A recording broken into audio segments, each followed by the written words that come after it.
Je remercie l'association Claude Bernard pour son invitation à traiter un sujet qui reste sensible, intitulé Alexis Carrel, 1873-1944, les contributions scientifiques, les controverses et les polémiques.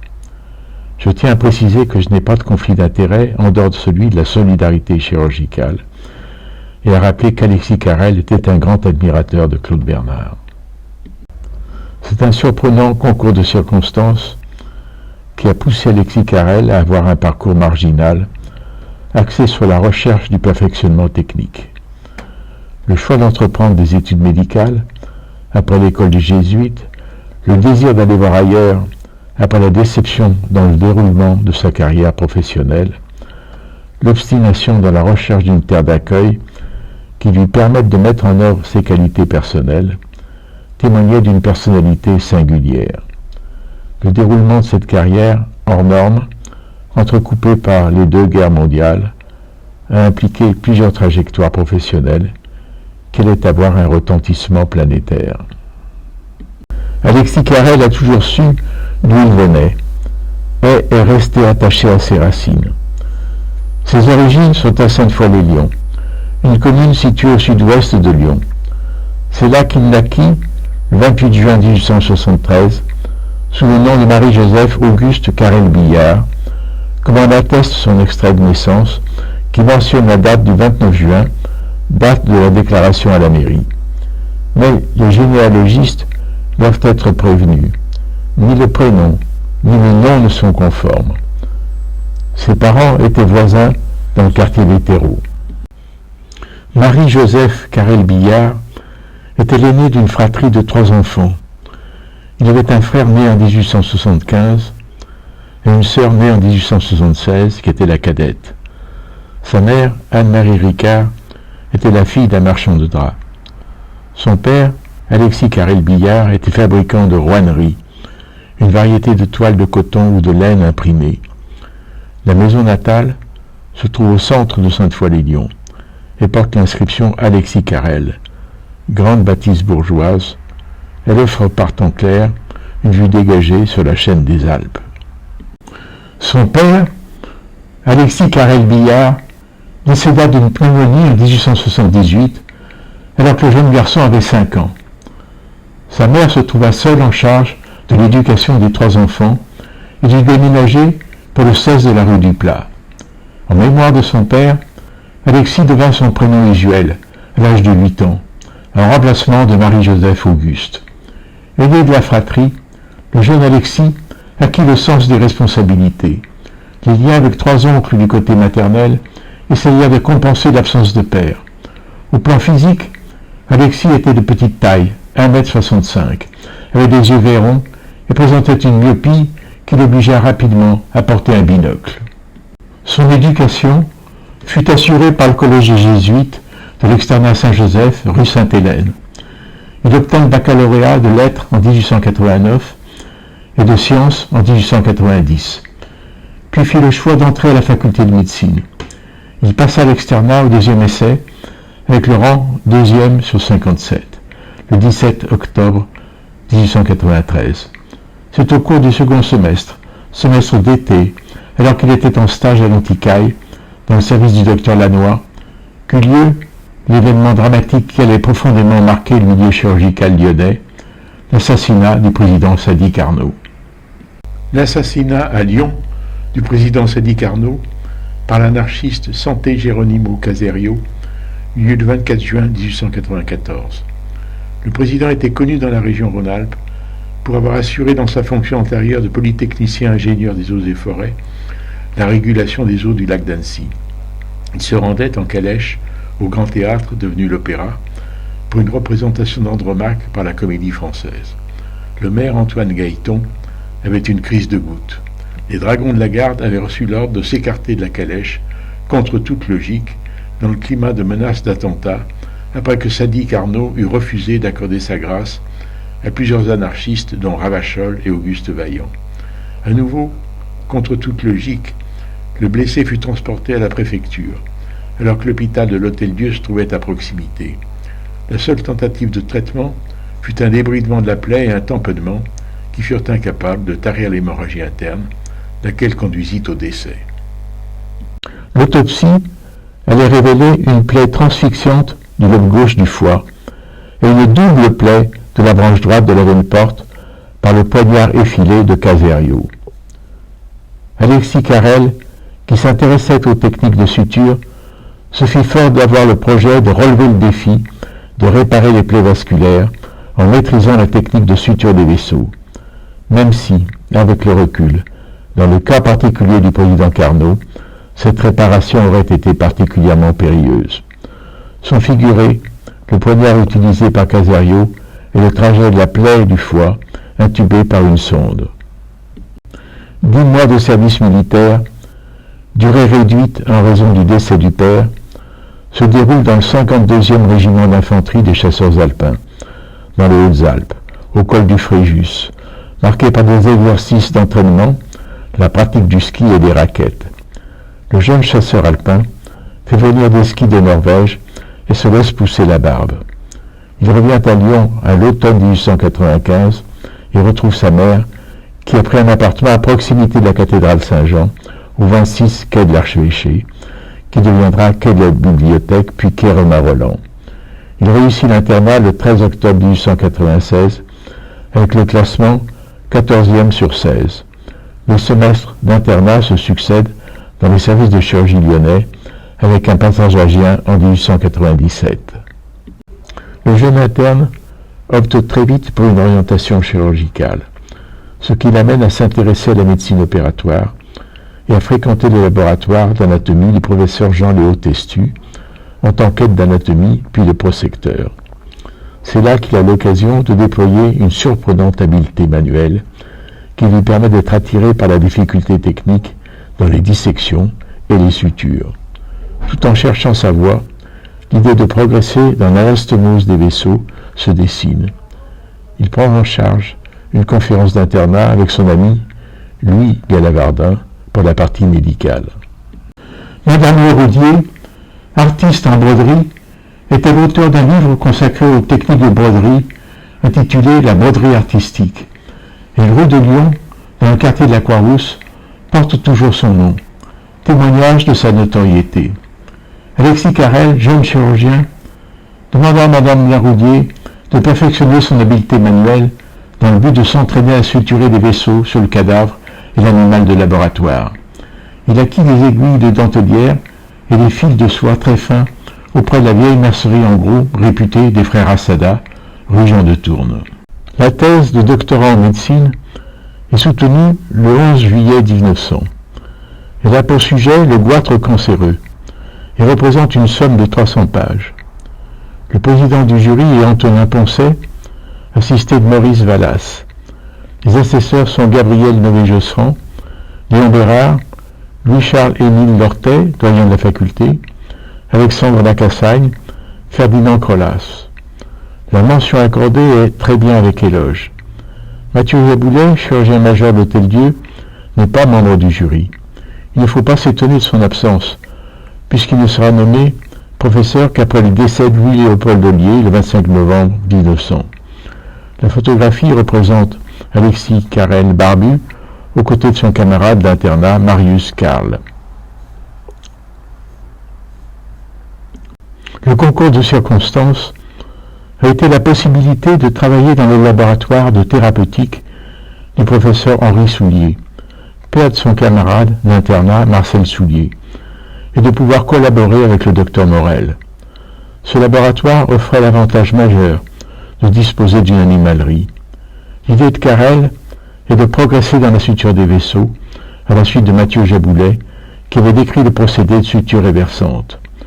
René Le Riche est son élève de conférence d'internat, avant de devenir un ami très proche. Le soutien d'Antonin Poncet, en 1901, ouvre la voie à une future carrière hospitalo-universitaire. L'existant, c'était la suture éversante, proposée par Mathieu Jaboulet, reprise sous le nom de Mattress Suture par les chirurgiens anglophones, notamment par Alfred Blalock au Johns Hopkins Hospital, qu'il avait utilisé avec l'aide de son génial technicien de laboratoire Vivienne Thomas pour le traitement de la tétralogie de Fallot.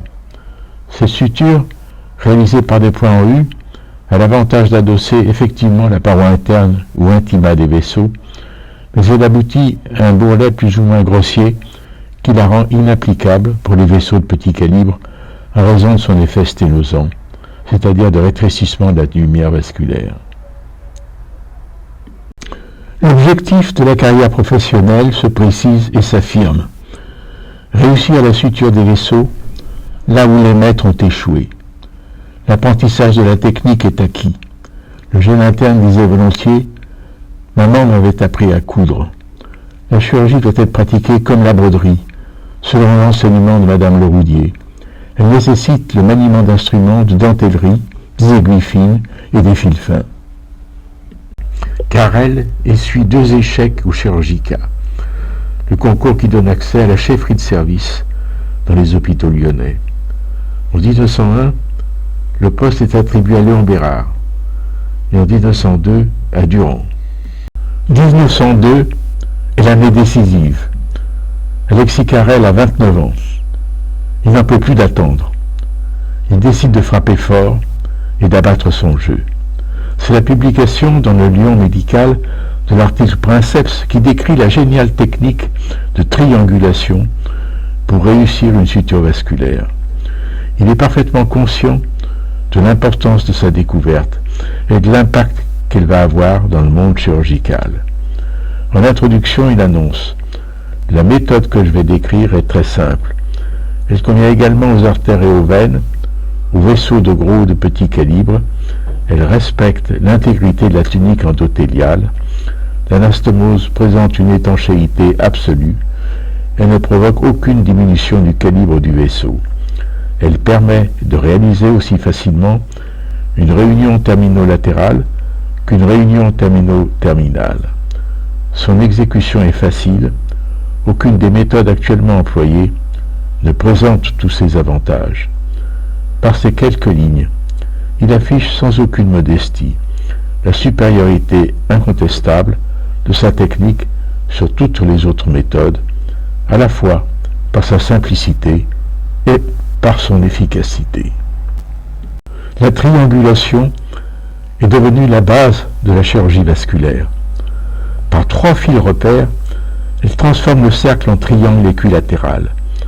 Elle permet de s'adapter à une éventuelle incongruence, d'éviter le flap, c'est-à-dire le chevauchement sur la ligne de suture, source de thrombose, bref, d'obtenir une suture parfaite. Cette suture parfaite, obtenue par la triangulation, reproduit les proportions parfaites de l'homme de Vitruve, cher à Léonard de Vinci, qui inscrivait l'homme dans un carré, au centre d'un triangle équilatéral, lui-même circonscrit par un cercle. Visionnaire, Alexis Carrel avait compris l'impact extraordinaire qu'allait avoir la mise au point de la suture vasculaire en ouvrant la voie à la transplantation d'organes. Il écrit dans ce même article du Lion médical « Cette transplantation consiste à prendre une glande, corps thyroïde ou rein, à l'enlever avec son artère et sa veine, puis à greffer ses vaisseaux sur un autre point de l'appareil circulatoire. Simple curiosité opératoire aujourd'hui, la transplantation d'une glande pourra peut-être un jour avoir un certain intérêt pratique. Le certain intérêt pratique allait se transformer en complet bouleversement avec le développement de la transplantation d'organes. Tout est dit dans cette phrase de conclusion. Nous savons seulement que la méthode que je viens de décrire permet de réaliser de façon assez simple les anastomoses difficiles que réclame la transplantation d'un organe. Le triomphe modeste n'empêche pas la puissante vision à long terme, c'est-à-dire la prévision de l'extraordinaire développement de la chirurgie de transplantation. L'ombre au tableau, dans le projet de carrière hospitalo-universitaire, fut l'affaire Marie Bailly, en mai 1903. Cette jeune fille de 22 ans, atteinte de péritonite tuberculeuse, condamnée par le corps médical, avait décidé d'entreprendre un voyage à Lourdes dans l'espoir d'une guérison miraculeuse. Alexis Carrel s'était proposé pour encadrer le convoyage du groupe de fidèles et jouer le rôle d'observateur. L'accès aux piscines de la grotte fut autorisé à la jeune patiente à titre compassionnel, comme une dernière satisfaction accordée à une mourante. L'amélioration fut immédiate et spectaculaire après la sortie de la piscine et la présentation à la grotte miraculeuse. De retour à Lyon, Alexis Carrel rendit compte des faits constatés, sans pour autant qualifier l'amélioration de miraculeuse. Les commentaires négatifs allèrent bon train dans le climat d'anticléricalisme qui avait cours à l'époque, 2 ans avant la loi de séparation de l'Église et de l'État. Les perspectives d'accéder au chirurgicat, qui consacrait la carrière hospitalière, s'éloignaient. La polémique parla d'épisodes mystiques, de mystification autour de cette guérison miraculeuse. La controverse se porta sur l'article du Lyon médical qui fit l'objet d'un discrédit scientifique. Le maire de Lyon, Victor Augagneur, radical laïque convaincu qui n'était pas encore gouverneur de Madagascar, irrité par les articles de presse, marqua sa désapprobation. Les Dreyfusards s'en prirent aux anti-Dreyfusards. Alexis Carrel avait parfaitement conscience de l'avancée majeure que représentait la technique qu'il avait mise au point. La suture vasculaire était désormais à la portée du chirurgien. Le projet de carrière, la vocation était définie. La chirurgie de clientèle ne l'intéressait pas. Il sera un chirurgien de médecine opératoire. Le laboratoire sera sa salle d'opération. Il sera un chirurgien sans malade, expérimentateur et non pas clinicien. Je suis un créateur de technique. C'est aux autres de s'en servir. Le laboratoire sera son bloc opératoire. L'animal sera son patient. Il fallait prendre l'air et se sortir de cette atmosphère malsaine. Partir, mais où? D'abord à Paris, pour mûrir la décision. Surtout, ne pas rester en France, et pourquoi ne pas céder à l'attrait pour le nouveau monde nord-américain? La décision est prise. Aller d'abord au Canada, puis ensuite aux États-Unis d'Amérique. De retour à Sainte-Foy-les-Lyons, il obtient l'accord de Mme Carrel-Maire, qui assure le financement de l'entreprise, avec la promesse d'être tenu régulièrement informé du parcours de son fils dans cette aventure. Après les adieux émouvants et l'assurance de rester en contact par des courriers réguliers, Alexis Carrel prend finalement à Bordeaux le bateau pour Québec. Il lève l'ancre le 15 mai 1904, après plusieurs jours de retard pour réparation de la machinerie. Après Québec, la prochaine destination est Montréal. C'est là qu'il s'installe dans une pension de famille et que rapidement il noue des contacts avec le milieu chirurgical. Au début du mois de juillet, il assiste au 2e congrès de chirurgie de langue française d'Amérique du Nord et est invité à faire une présentation sur les anastomoses vasculaires, leurs techniques opératoires et leurs indications. Des propositions lui sont faites de venir travailler à Chicago. En premier lieu, il s'attelle à l'apprentissage de la langue anglaise. Pour prendre du recul, il entreprend un grand voyage dans l'ouest du Canada jusqu'à Vancouver et aux États-Unis jusqu'à Los Angeles. Après mûre réflexion, il s'installe à Chicago à la fin du mois de septembre 1904. C'est là qu'il prend contact avec le docteur Webster, chirurgien réputé de Chicago, avec la recommandation d'Adelstan de Martigny, le médecin canadien qui l'avait accueilli à Montréal.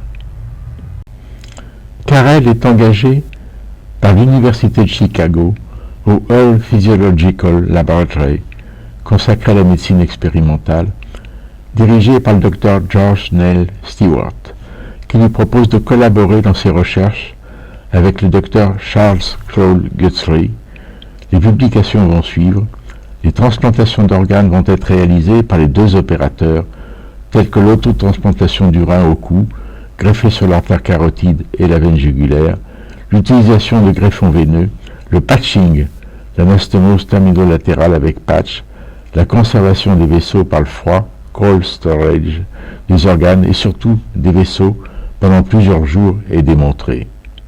L'anastomose terminolatérale est réalisée en prélevant un patch sur le vaisseau de plus petit calibre afin d'éviter le risque de sténose, comme indiqué sur le schéma.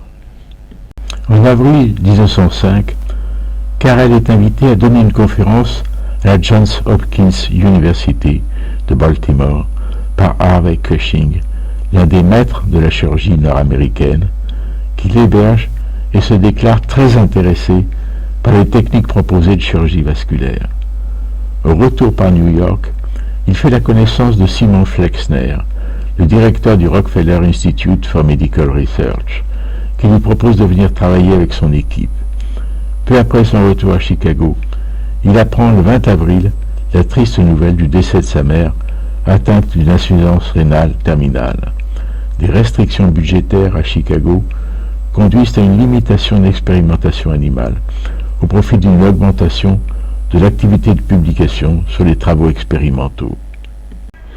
Les principes de la suture vasculaire sont clairement codifiés. L'asepsie stricte, l'hémostase parfaite, le clampage atraumatique par des pinces à mort caoutchoutées, l'humidification du champ opératoire, la netteté des bords vasculaires, l'utilisation d'aiguilles et de fils très fins, le fil huilé à la vaseline, les lunettes grossissantes, la suture sans défaut, la mise en tension par levée des clans avant le nouage. La perspective de la transplantation d'organes paraît dès lors à la portée du chirurgien. À New York, Carrel avait pu visiter le Rockefeller Institute for Medical Research et l'hôpital juif du Mont Sinai. Il avait été ébloui par l'avancée technologique de ces deux grandes institutions et était revenu à Chicago chargé d'espoir.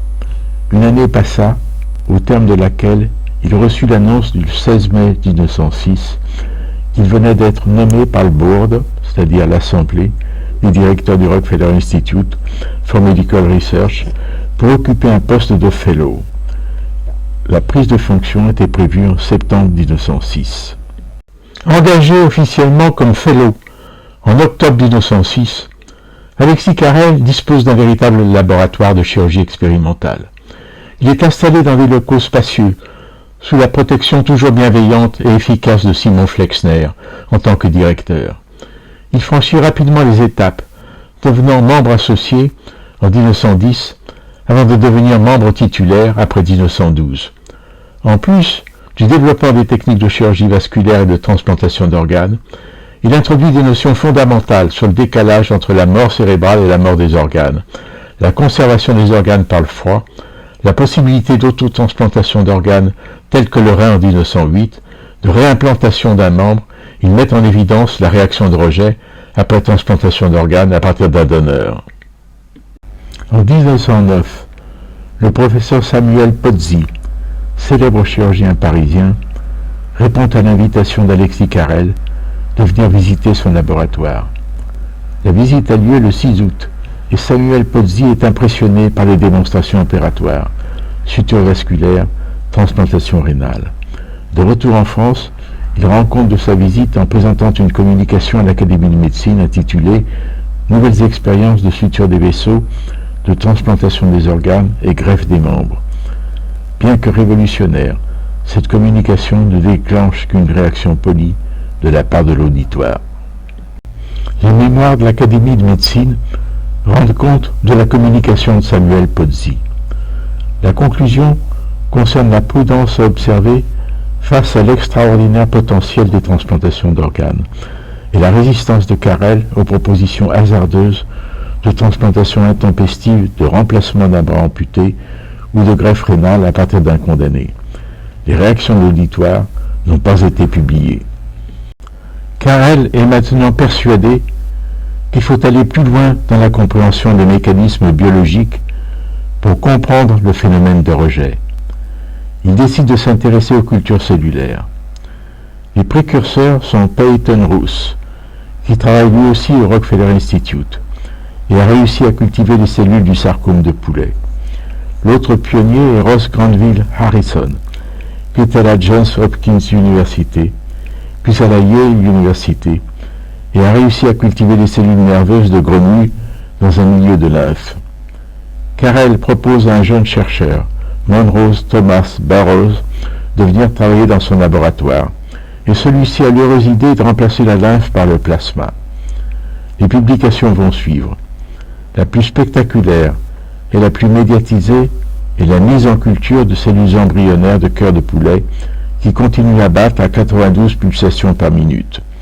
Il semble bien que la culture a pu être maintenue en état d'activité jusqu'en 1946 par Albert Ebeling, assistant de Carrel, à la faveur de réensemencements réguliers. L'histoire du cœur de poulet mérite d'être étudiée avec précision afin d'éviter les fantasmes et les fake news concernant le sujet. Pour cela, rien de mieux que de se référer à l'ouvrage du révérend Durkin, qui était dépositaire des archives de Carrel à la Georgetown University, et pour qui le plus spectaculaire, sinon le plus important de ses succès dans le domaine de la culture des tissus, portait sur un fragment du cœur d'un embryon de poulet. En somme, ce n'est pas un cœur de poulet entier qui était transplanté et qui aurait continué à battre. Il s'agit de culture cellulaire à partir d'un fragment de cœur d'embryon de poulet. L'embryon de poulet de 18 mois au lieu de 18 jours est manifestement une erreur. 1912 est l'année féconde, marquée par des publications clés sur la vie des tissus, en dehors de l'organisme, dont font partie les travaux sur le cœur de poulet. Au mois de mai, l'intubation permanente de l'aorte thoracique en juillet, qui préfigure le prodigieux développement de la chirurgie endovasculaire. La culture pure des cellules au mois d'août, qui annonce ce qui sera la base de travail de la virologie. Un matin d'octobre 1912 marque le couronnement de cette année féconde. Un télégramme parvient au Rockefeller Institute, en provenance de l'Institut Karolinska à Stockholm, en Suède, informant de la nomination du docteur Alexis Carrel comme titulaire du prix Nobel de physiologie ou médecine, désigné par un vote en date du 10 octobre 1912, en reconnaissance pour son travail sur les sutures vasculaires, la transplantation des vaisseaux sanguins et des organes. Alexis Carrel n'a pas 40 ans, et est le plus jeune lauréat jusqu'ici récompensé. Il prend le bateau Amenka au début du mois de décembre et assiste à la cérémonie de remise des prix à Stockholm, le 10 décembre, jour anniversaire du généreux donateur, en présence du roi de Suède dans le City Hall, la grande salle de l'Académie royale de musique, ornée du buste d'Alfred Nobel. Il prononce un discours en anglais, décrivant l'avènement de la chirurgie vasculaire et les perspectives qu'elle est offrée à la transplantation d'organes et la réimplantation des membres. Il cite l'aide que lui ont apporté le professeur Soulier, le docteur Morel, le professeur Stewart et le docteur Guthrie, et termine par cette conclusion péremptoire. De ce fait, l'étude de l'anastomose vasculaire peut aujourd'hui être considérée comme achevée, tant du point de vue technique que des résultats expérimentaux. Une dotation de $40 000 lui est attribuée. Carrel devient une vedette. Au début 1913, il est invité à donner une conférence à l'hôpital Broca en présence de Georges Clemenceau.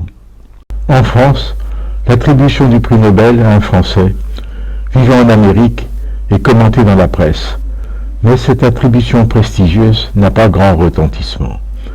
Le gouvernement français et l'Académie de chirurgie restent sans réaction. Néanmoins, Alexis Carrel est promu chevalier de la Légion d'honneur le 17 février 1913. Au début du mois de juillet, de retour en France, après une conférence faite à Lyon intitulée « Les organismes viscéraux », il fait la connaissance d'Édouard Herriot, le maire de Lyon, lors d'un dîner organisé en son honneur. Édouard Herriot rédige le lendemain un article élogieux pour le journal. Carrel se rend ensuite à Porquerolles en compagnie d'Anne Goulez de la Motte, veuve du marquis Henri Jarret de la Mairie, dont elle avait eu un fils, Henri-Alfred René, âgé de 6 ans. De retour à New York, un hommage officiel lui est rendu par l'ambassadeur de France, auquel il répond en anglais pour bien faire comprendre que le prix Nobel a été obtenu grâce aux moyens attribués par les Américains et non par les Français. Revenu à Paris, Alexis Carrel et Anne Goulez de la Motte, veuve Jarret de la Mairie, se marient à la mairie du 7e arrondissement le 26 décembre 1913 et à l'église Saint-Pierre du Gros-Caillou. Le soir même, le couple prend le train pour Cherbourg, puis le bateau pour New York, afin de retrouver, au plus tôt, le Rockefeller Institute. Carrel est persuadé qu'il faut aller plus loin dans l'étude des mécanismes biologiques pour comprendre le phénomène du rejet et décide de s'intéresser aux cultures cellulaires. Le précurseur était Ross Granville Harrison, chercheur au Johns Hopkins, puis à l'université de Yale, qui cultiva des cellules nerveuses de grenouilles dans un milieu de lymphe. Carrel proposa à un jeune chirurgien, Monrose Thomas Burroughs, de venir travailler dans son laboratoire, et celui-ci eut l'heureuse idée de remplacer la lymphe par le plasma. Les publications suivirent. La plus spectaculaire et la plus médiatisée fut la mise en culture de cellules embryonnaires de cœur de poulet qui continuaient à battre à 92 pulsations par seconde.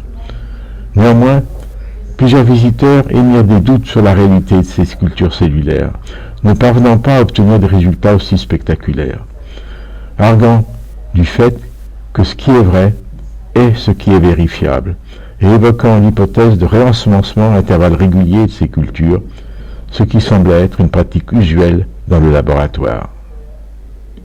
Le 1er août 1914, Alexis Carrel reçoit son ordre de mobilisation alors qu'il se trouve avec son épouse Anne au château de Moulines en Anjou. Il est mobilisé à Lyon et est d'abord affecté à l'hôpital de l'Hôtel-Dieu dans le service du professeur Léon Bérard comme médecin aide-major de 2e classe. Il est ensuite placé sur intervention d'Alexandre Millerand, ministre de la Guerre du gouvernement Poincaré, directement sous l'autorité du sous-secrétaire d'État Justin Godard, et obtient la création de l'hôpital expérimental temporaire numéro 21, dit Rond-Royal, situé à la lisière de la forêt de Compiègne, à 14 km du front. Bénéficiant du soutien financier de la fondation du Rockefeller Institute, il peut se consacrer à l'amélioration du transport des blessés par la création d'une unité mobile chirurgicale avancée. Surtout, devant l'ampleur des plaies infectées par balles et par éclats d'obus, il fait venir un chimiste anglais émigré aux États-Unis, Henry Drysdale Dakim, qui l'aide à mettre au point le traitement des plaies infectées par irrigation continue d'une solution antiseptique à base d'hypochlorite de soude, la fameuse solution de Daquin. Les autorités françaises se décident à honorer leur grand homme.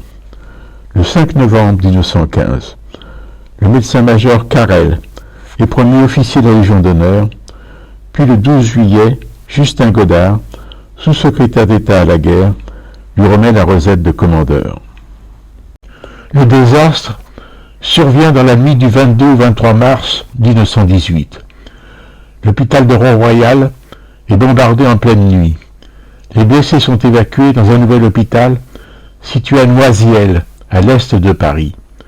Mis en congé sans solde le 1er janvier 1919, Carrel quitte son bel uniforme, décide de rentrer à New York et de reprendre ses recherches sur les cultures cellulaires. La publication Princeps de Peyton Roos sur la transmission du virus du sarcome de poulet date de 1911. Carrel était l'aîné de 6 années. Manifestement, la publication de son collègue l'a perturbé, sans qu'il en perçoive toute l'importance. La preuve est dans les premières lignes d'un article qu'il a consacré au sarcome de Roos en 1926. Bien que le ainsi nommé virus de Roos, de tumeur de poulet, se multiplie facilement in vitro, nous ne pouvons pas considérer qu'il ait été démontré positivement qu'il s'agit d'un organisme ultrastructural. Il est étonnant de constater que ces deux chercheurs, travaillant dans le même Rockefeller Institute, sous la même autorité de Simon Flexner, n'aient pas réussi à collaborer dans leurs recherches. En 1922, Alexis Carrel, attiré par la Bretagne et en recherche d'isolement, fait l'achat de l'île Saint-Gildas, une île des Côtes-d'Armor, où il aime se retirer lors de ses séjours en France. Les relations d'amitié inciteront plus tard Charles Lindbergh à faire l'acquisition d'une île voisine, l'île d'Iliec, en 1938. Un échange avec Peyton Roos aurait été plus vraisemblable que la rencontre avec Charles Lindbergh, le héros qui avait traversé l'Atlantique les 20 et 21 mai 1927 à bord du Spirit of St. Louis. Cette rencontre eut lieu le 28 novembre 1930 au Rockefeller Institute par l'intermédiaire d'un ami commun, le Dr Flagg. Tous deux s'intéressaient à la mise au point d'une pompe à perfusion d'organes et nourrissaient le projet de fabriquer un cœur artificiel. Des relations d'amitié lient progressivement les deux hommes. Aussi Karel est bouleversé par la mort du bébé Lindbergh, âgé de 19 mois, enlevé dans la nuit du 1er mars 1932. Le corps est retrouvé le 12 mai, alors que la rançon de 70 000 $ a été payée, contre l'avis de la police. Le principal suspect, Paulo Hauptmann, est arrêté 2 ans plus tard et est exécuté le 3 avril 1936. Déçu par les États-Unis, la famille Lindbergh part s'installer à Londres. Lindbergh affichait ouvertement sa considération pour le nouveau régime germanique. Il fit un voyage en Allemagne, au cours duquel il fut décoré de la médaille de l'Aigle allemand par Hermann Göring. Theodore Roosevelt marqua sa réprobation et parla de médaille de la honte. En 1935, un article paru dans Science intitulé « The Culture of All Organs », la culture d'organes entiers, rendit compte des travaux des 2 auteurs Karel et Lindbergh.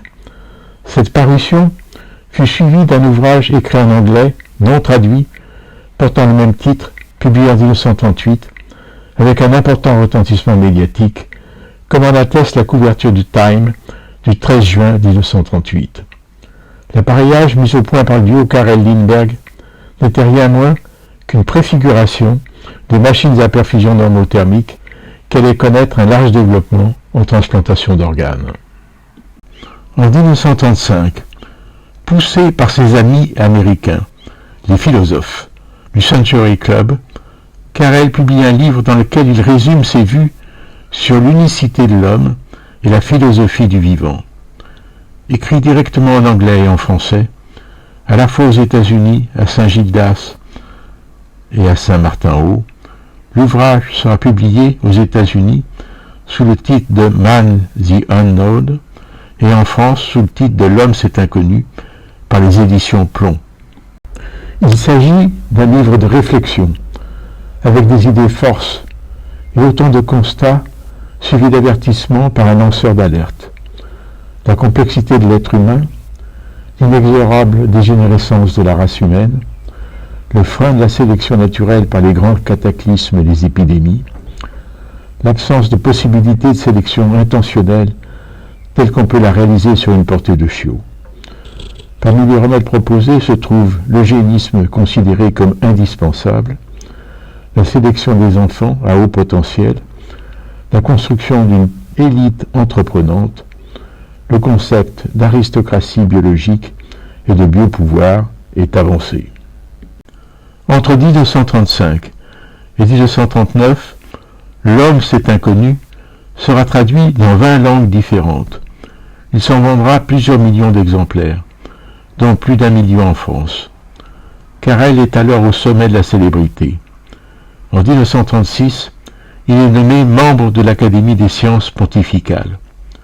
Néanmoins, il s'interroge sur la pertinence de la publication de son livre, puisqu'il écrit à New York le 1er septembre 1935 « Ce livre est une calamité. La publicité est une chose dangereuse et inutile. » La prescience de la catastrophe que sera la Deuxième Guerre mondiale apparaît dans la préface désabusée de la dernière édition américaine qu'il rédige à New York en juin 1939. L'intelligence humaine ne s'est pas accrue en même temps que la complexité des problèmes à résoudre. Chacun de nous sera atteint par les bouleversements causés par une guerre européenne. Mais nous ne possédons pas encore de spécialistes pour la connaissance de l'homme lui-même. Les dérives du nazisme deviennent évidentes et atteignent rapidement l'abominable. L'extermination des handicapés pendant l'hiver 1940 et l'été 1941, l'élimination des inutiles et dégénérés, des poids morts par l'action T4 sous l'autorité du docteur Karl Brandt, la multiplication des centres d'euthanasie en Allemagne de 1940 à 1945.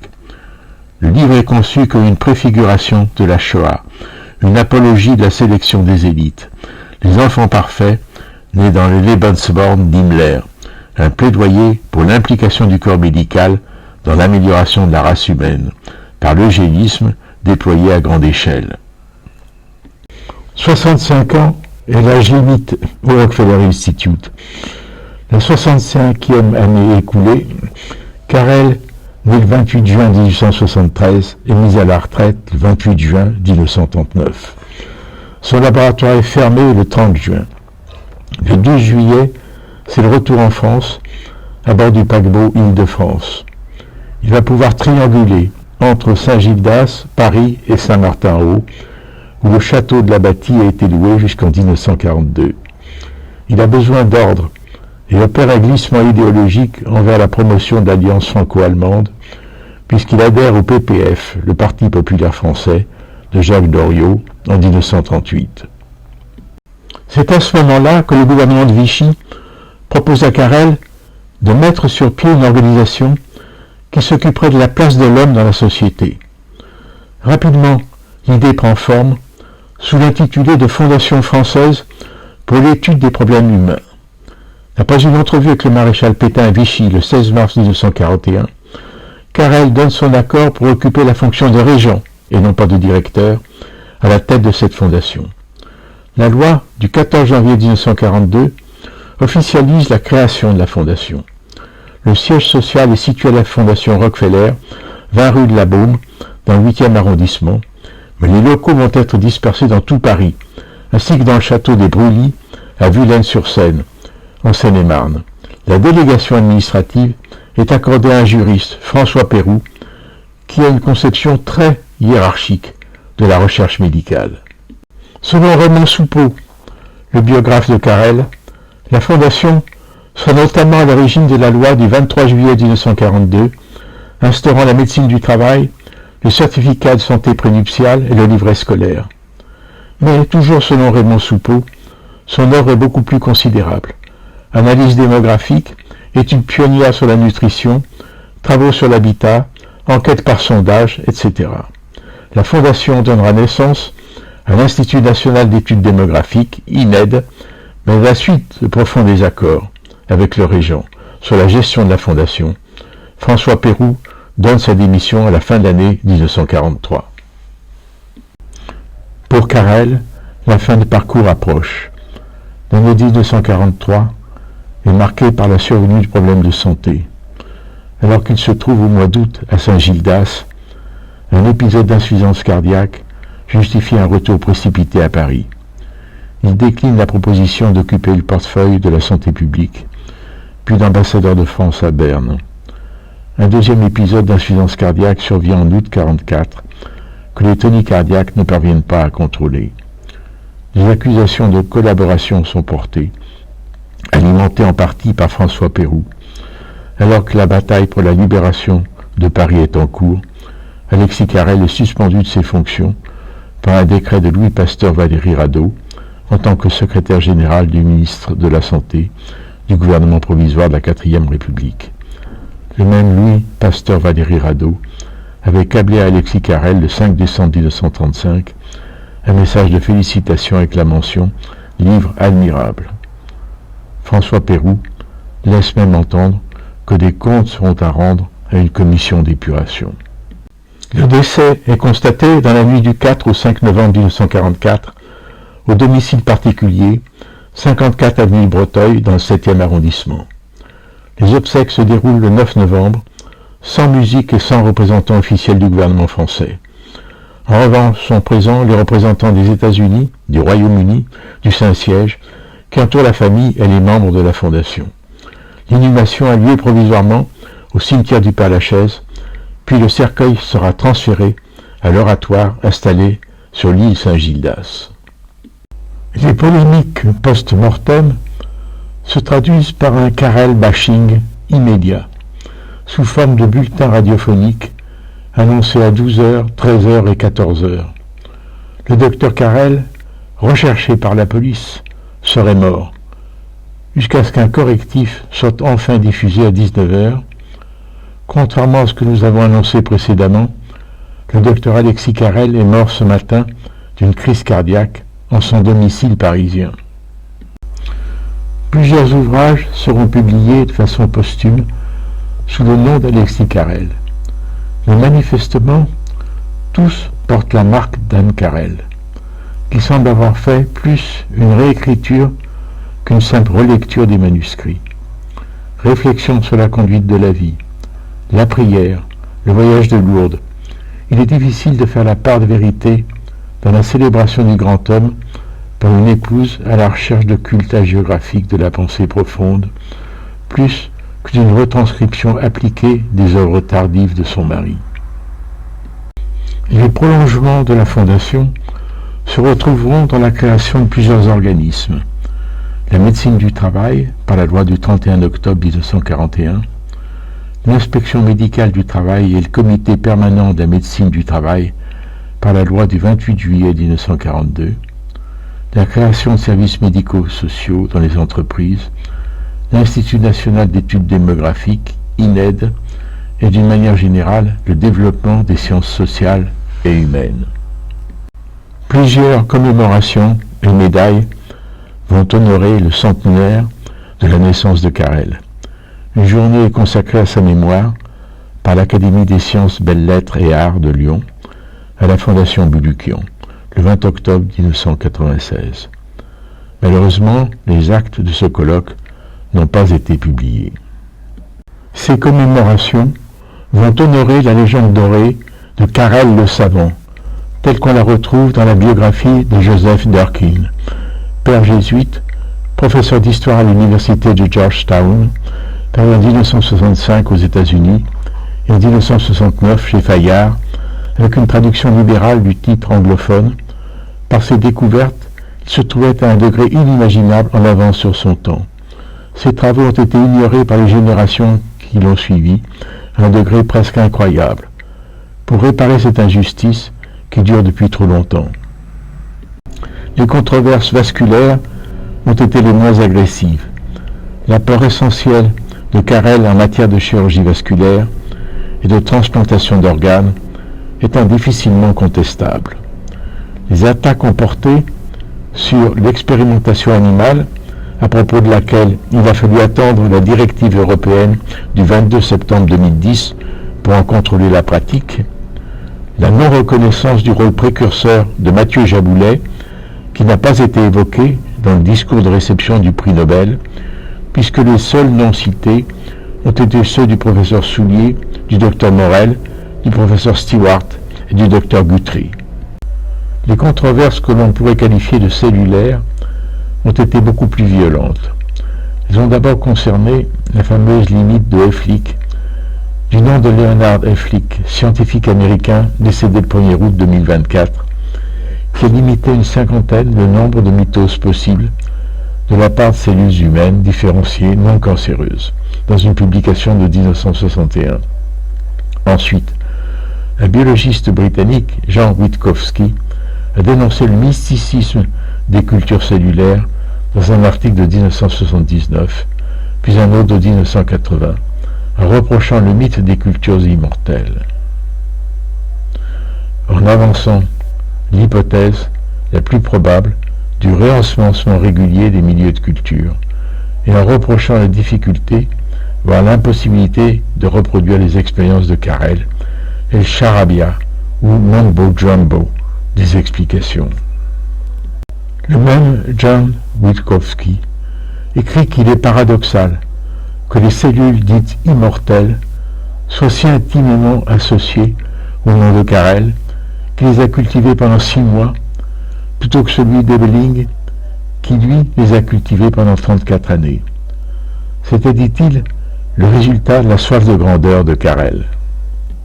Les controverses portant sur la désinfection des plaies n'ont pas concerné la solution de Daquin, dont l'efficacité a été rapidement reconnue, mais la paternité du dispositif d'irrigation des plaies qui avait été décrit précédemment par Lucas Championnière, chirurgien parisien, qui à la suite de Joseph Lister avait été un ardent défenseur de l'antisepsie et avait mis au point un appareil pour pulvériser une solution de phénol sur les plaies infectées. Pendant un temps, les louanges pleuvent. Jacques Descotes, qui avait une passion pour Carrel, réalise un mur d'images. Sainte-Foy-les-Lyons rend hommage à un bienfaiteur de l'humanité. Même dans le Transkaï, un pays d'Afrique du Sud, un timbre est édité en hommage à Carrel.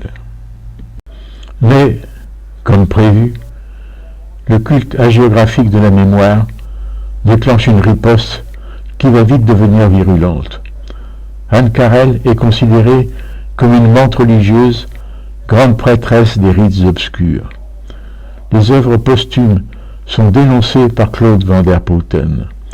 Il est rappelé que Robert Soupeau, l'auteur d'une magistrale biographie de Carrel, a rejoint Anne Carrel en Argentine à la fin de la guerre en raison d'une interdiction temporaire d'exercer la médecine en France pendant 3 ans. Les controverses morales sont les plus virulentes. À Lyon, le dérapage de l'affaire Alexis Carrel est dénoncé par André Soulier, qui sait de quoi il parle. Ce dérapage s'enflamme à la suite des déclarations de Bruno Maigret, qui avait voulu associer Carrel au thème eugéniste du Front National et l'avait considéré comme le père de l'écologie. Les fake news alimentent la polémique. Carrel est accusé d'être l'inventeur des chambres à gaz, d'avoir propagé le concept d'élimination des anormaux, concept que Charles Richet, lui-même prix Nobel de physiologie ou médecine en 1913, avait soutenu sans essuyer le moindre reproche. À Lyon, l'universitaire Jean-Pierre Cambier, à Paris, le maire Bertrand Delanoë mènent une campagne agressive de Carrel bashing dans les médias. Un des angles d'attaque du Carrel bashing va être la faculté qui porte le nom d'Alexis Carrel, composante de l'université Claude Bernard, créée à la suite des événements de 1968, par démembrement de la faculté mixte de médecine et pharmacie de Lyon en 4 facultés. L'une de ces facultés est baptisée du nom d'Alexis Carrel, en hommage au titulaire du prix Nobel et en reconnaissance pour la participation financière de la Fondation Rockefeller à la création de la nouvelle faculté de médecine et pharmacie entre 1928 et 1930. Le don non négligeable a été de 41 sur 52 millions de francs or, soit plus de 200 millions d'euros actuels.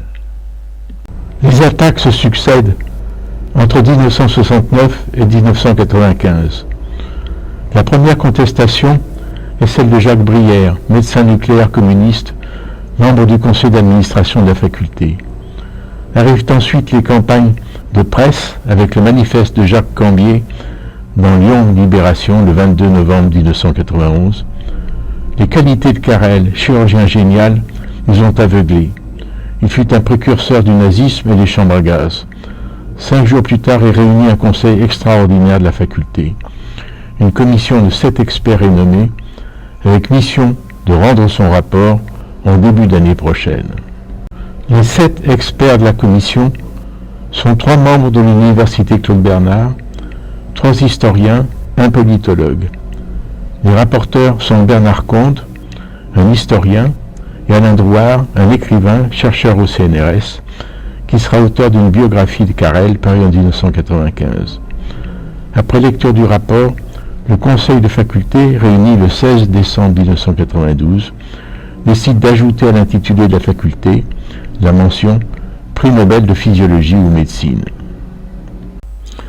La commission est constituée de Bernard Comte, historien, maître de conférences à l'Institut d'études politiques de Lyon, Alain Drouard, historien, directeur de recherche au CNRS à Paris, Edgar Elbaz, physicien, directeur de l'Institut des sciences de la matière à Lyon, Jean-Claude Évreux, médecin, doyen de la faculté Alexis Carrel à Lyon, Gérard Fontaine, physicien, président de l'université Claude Bernard à Lyon, Lyon 1, Jean Perrault, historien, maître de conférences à l'Institut d'études politiques de Lyon, président de l'association des professeurs d'histoire et de géographie, et Jean-François Tétu, professeur à l'Institut d'études politiques de Lyon, sciences de la communication. Néanmoins, la campagne de presse va bon train. Même le Figaro, en date du 5 février 1992, pose la question. Faut-il débaptiser la faculté Alexis Carrel? À l'automne 1992, Lucien Bonafé et Patrick Torres, avec les associations Ralfon et SOS Racisme, lancent un pamphlet. Alexis Carrel, c'est inconnu.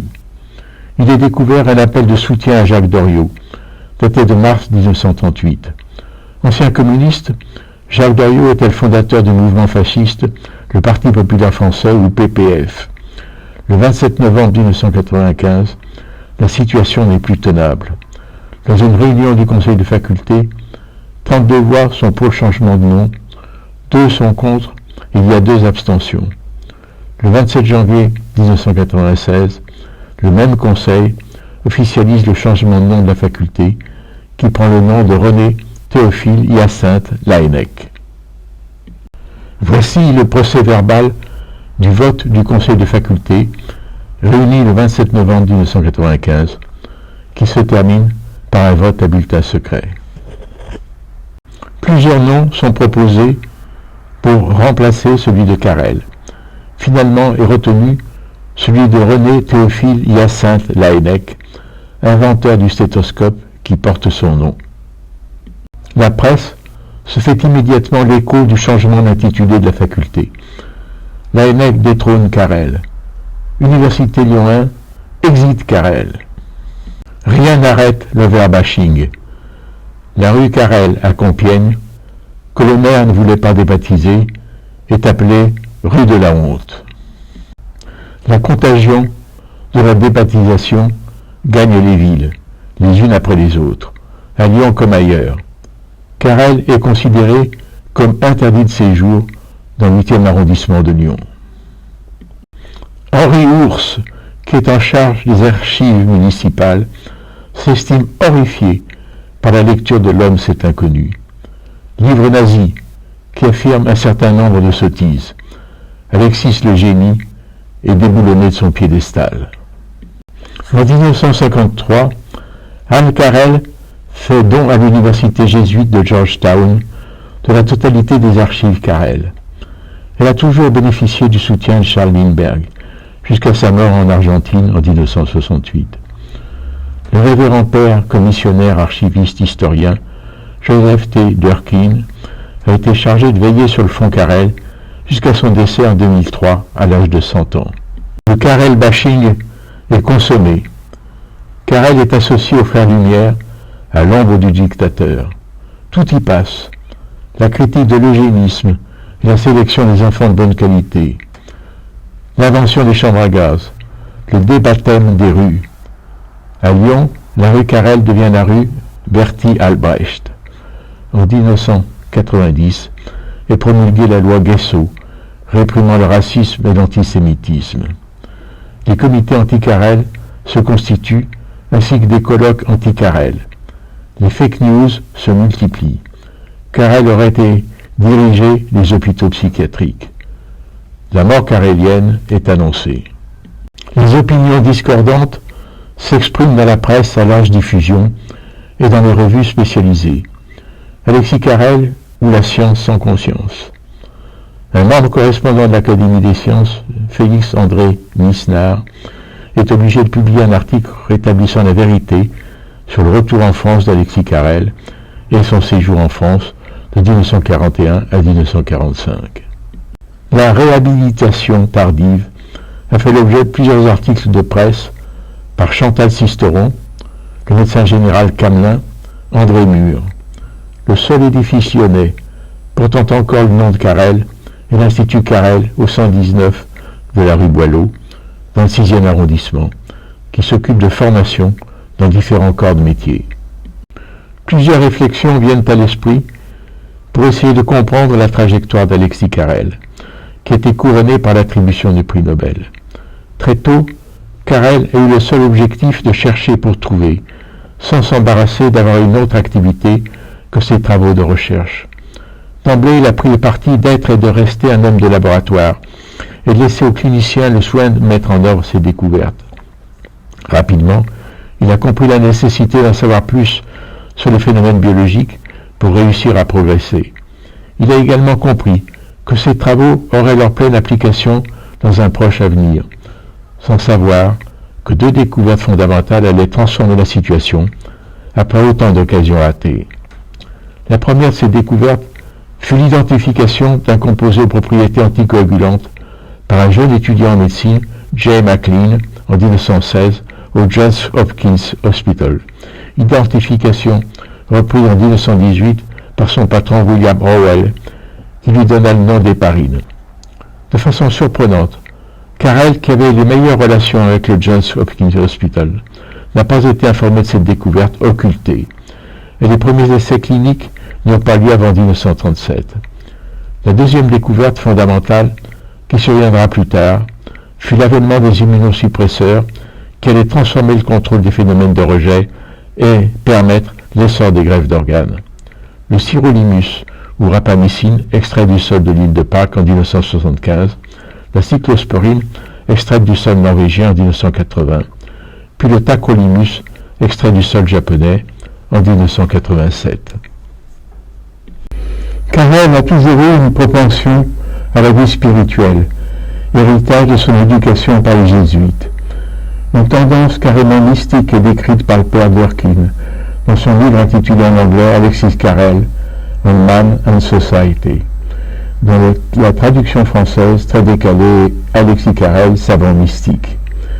Le père Durkheim dévoile des extraits d'un manuscrit écrit par Carrel à la fin de sa vie, intitulé Méditation, non publié et remis au fonds Carrel à la Georgetown University par Madame Anne Carrel. Ce manuscrit reflète la composante mystique de sa personnalité. Oh mon Dieu, combien je regrette de n'avoir rien compris à la vie, d'avoir essayé de comprendre des choses qu'il est inutile de comprendre. La composante scientifique reprend le dessus quand il écrit « On ne peut parvenir à la vérité que par la science ». Un moine cistercien, dont Alexis Press, sera présent à ses côtés au moment de son décès. Le père Durkheim, à cette réflexion désabusée sur les écarts philosophiques de Carrel, hors son domaine proprement scientifique. Le savant ne devient-il pas amateur quand il passe les bornes de sa spécialité? Je vous propose de garder à l'esprit le meilleur et de laisser de côté le moins bon. Le chirurgien visionnaire, en avance sur son temps, qui était à l'origine de la chirurgie vasculaire et de la transplantation d'organes, le scientifique biologiste qui a popularisé la sepsie, l'antisepsie avec la solution de Drysdale-Dakin, la technique des cultures cellulaires qui a permis l'essor de la virologie. Il avait écrit « Pour le moment, ces découvertes ont seulement un intérêt théorique, mais nous savons, comme l'a dit pertinemment Claude Bernard, que la connaissance de la nature conduit toujours à sa maîtrise. » Au moment de porter un dernier regard sur l'œuvre et le parcours d'Alexis Carrel, viennent à l'esprit les quelques vers qu'avait écrits en 1642 Pierre Corneille à propos du cardinal Richelieu. Qu'on parle mal ou bien du fameux cardinal, ma prose ni mes vers n'en diront jamais rien. Il m'a fait trop de bien pour en dire du mal. Il m'a fait trop de mal pour en dire du bien.